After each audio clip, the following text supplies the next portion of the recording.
आज हमारे साथ में आम आदमी पार्टी के जिला अध्यक्ष मौजूद है। इनसे जानेंगे कि आखिर राइट टू एजुकेशन के साथ जो शिक्षा पद्धति में लगातार ऐसा कभी नहीं हुआ, वो इस बार हो रहा है।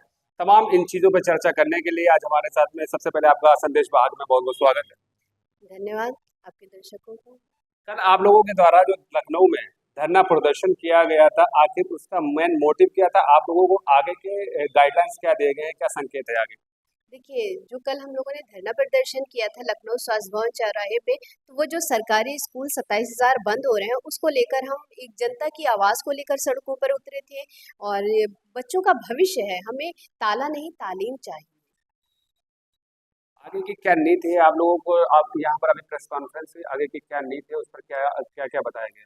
देखिए, जैसे कि हमारे राज्यसभा सांसद संजय सिंह जी के निर्देशानुसार पे इस धरने को मैंने किया था, उसी तरह आगे उनका आदेश है कि हम सभी जो है स्कूलों में जाएंगे। जो स्कूल बंद होने वाले हैं, जो बंद किए जा रहे हैं, उन स्कूलों पर जाएंगे, उनसे मिलेंगे। और ये दर्द एक बड़ा दर्द है, ये पेरेंट्स का भी दर्द है, और जो शिक्षक वहाँ पढ़ाते हैं, ये उनका भी एक बड़ा दर्द है कि रोजगार भी तो छिन रहा है और बच्चों का भविष्य जो है वो अंधकार में ढकेलने की पूरी सरकार की नीयत है।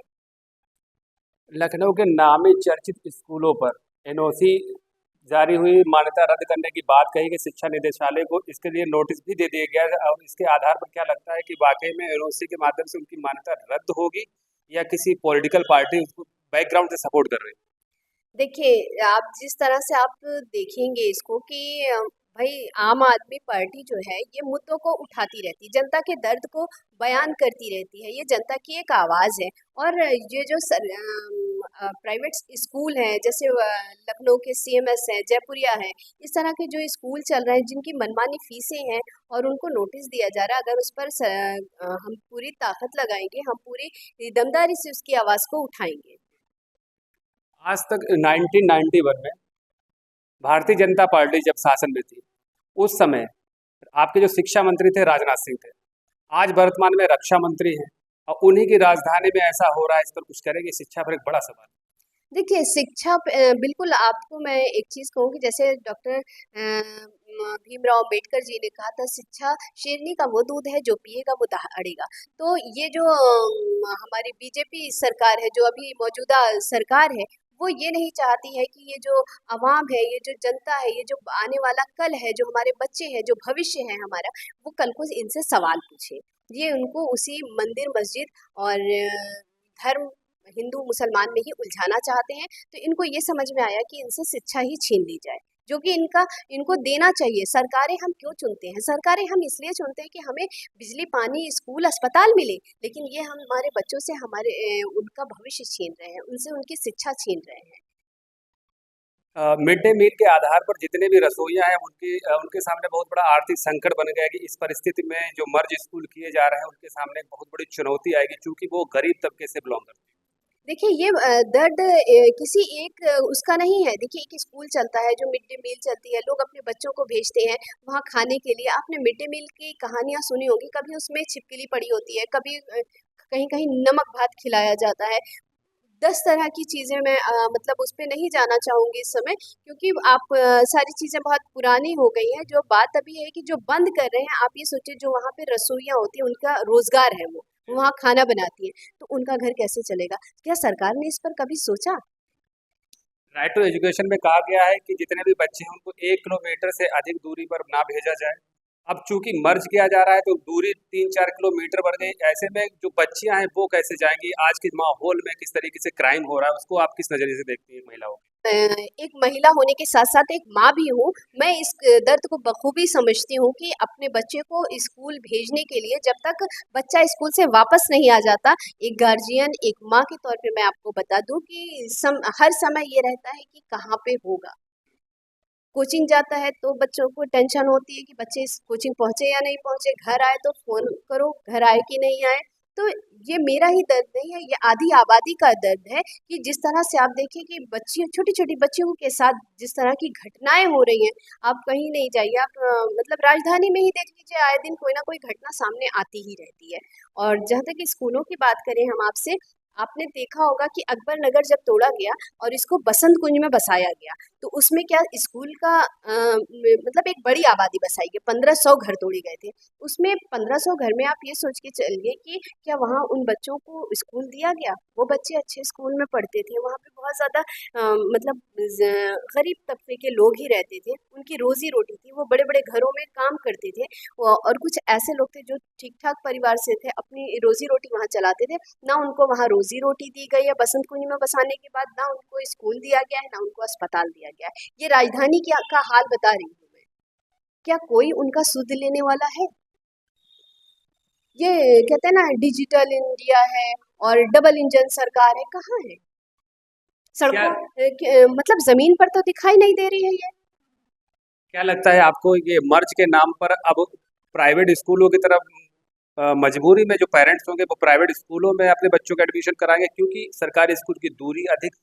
देखिए एक बात आपको मैं बता दूं, ये मर्ज जो है इसको मत बोलिए, इसको बोलिए सीधे सीधे बंद करने का एक तरीका है कि हम कह रहे हैं हम मर्ज कर रहे हैं। मर्ज वर्ज नहीं कर रहे हैं, बंद कर रहे हैं। आप इस स्कूल को बंद कर रहे हैं और सीधी सीधी आप शिक्षा को व्यापार बनाना चाहते हैं। आप प्राइवेट स्कूलों को हवा दे रहे हैं, प्राइवेट स्कूल चलाना चाहते हैं एक व्यवसाय जैसे। इन्होंने ना सारी चीजें तो अपने दोस्तों को दे दी, अडानी अंबानी को दे दिया, अब इस तरह से ये शिक्षा का भी व्यापार कर लेंगे मोदी जी। क्या लगता है कि आपके शिक्षा के पीछे जिस तरीके से कोई भी प्रशासन भी उस पर कोई लगाम नहीं लगा पा रहा है, उसके पीछे राजनीतिक चेहरा कौन सा हो सकता है, कुछ कह सकते देखिए हैं? मैंने शिक्षा के माफिया कौन? भाई देखिए मैंने आपसे अब क्या बोला कि शिक्षा माफिया जो है वो बिना किसी के उस पे ये सारी चीजें चल नहीं रही हैं। इन्होंने ये सोचा ही नहीं कि हमको स्कूल देना है, हमको अस्पताल देना है। इन्होंने ये सोचा है कि किस तरह से इनको ये हमको सत्ता देते रहे। आपने देखा होगा कि कुछ घटनाएं आई है कि वहाँ के स्कूल बंद किए जा रहे हैं जहाँ से इनको बीजेपी को वोट नहीं मिला है। तो ये साफ तौर पे जाहिर हो रहा है कि इनको जनता से मतलब नहीं है, इनको भविष्य में बच्चों के भविष्य से मतलब नहीं है, इनको अपनी सत्ता से मतलब है। बीजेपी का तो नारा है ना, बेटी पढ़ाओ बेटी बचाओ। बेटी किससे बचाओ? बीजेपी के नेताओं से बचाओ। बचाओ किससे? भाई आप देखिए जितने भी बलात्कार हुए हैं बीजेपी के नेता हैं। चाहे आप वो सेंगर को उठा के देख लीजिए, चाहे आप वो चिन्मयानंद को उठा के देख लीजिए, जितने भी है वो जितनी भी घटनाएं आई हैं, जो आपकी घटना एक थी महिला खिलाड़ियों के साथ, उसमें भी आप देख लीजिए। कहीं एक बता दीजिए कि आप किसी और का नाम आता हो बीजेपी के नेताओं से। ये जनता समझ नहीं पाई थी, वो आगाह करना चाह रहे थे, वो बताना चाह रहे थे कि बेटियों को बचाओ। किससे बचाओ? बीजेपी नेताओं से बचाओ। कल आप लोगों के साथ जो अभद्रता की गई, हम कह सकते हैं उन तस्वीरों को हम लोगों ने बखूबी उसको कवर किया था। क्या कुछ कहना चाहेंगे ऐसे पुलिस प्रशासन के लिए? देखिए, जिस तरह से ये कि आम मतलब एक आम जनता के साथ ये क्या सलूक करते होंगे कि जो जनता की आवाज़ है, जो एक पॉलिटिकल पार्टी से लोग हैं, वो नेता जो ज़मीन पर आपके संघर्ष कर रहे हैं, आपसे अपनी वो तो सिर्फ़ जनता से माँग ही कर रहे थे ना, सरकार से माँग ही कर रहे थे ना जनता के लिए कि भाई स्कूल बंद ना करें, उनके बच्चों का भविष्य जो है अंधकार में ना ढकेलें। लेकिन उन्होंने क्या किया कि हमारी आवाज़ों को किस तरह से दबाया। एक म पुरुष पुलिस वाले को लगाकर उन्होंने, आपने देखा होगा कि मुझे अंदर ढकेला गया। क्यों? क्योंकि मैं उनसे बार-बार सवाल कर रही थी। मैं मीडिया के माध्यम से जनता की आवाज़ सरकार तक पहुँचाना चाहती थी कि ये स्कूलों को बंद ना किया जाए और हम तब भी लड़ेंगे। ये चाहे ये मेरे ऊपर मुझे जेल में डाल दे या मेरे ऊपर मुकदमा लगा दे, ये मुझे एक पुलिस नहीं, ये पूरा मुझे लखनऊ पूरा थाना लगा देंगे। उसके बाद भी मैं स्कूल के बचाने की लड़ाई को अपनी आखिरी सांस तक लड़ूंगी। आने वाली 8 तारीख को शिक्षा संगठन बीएसए ऑफिस का घेराव करने के लिए, क्या आप उन लोगों के साथ में होंगे, आपकी पार्टी उनके साथ होगी?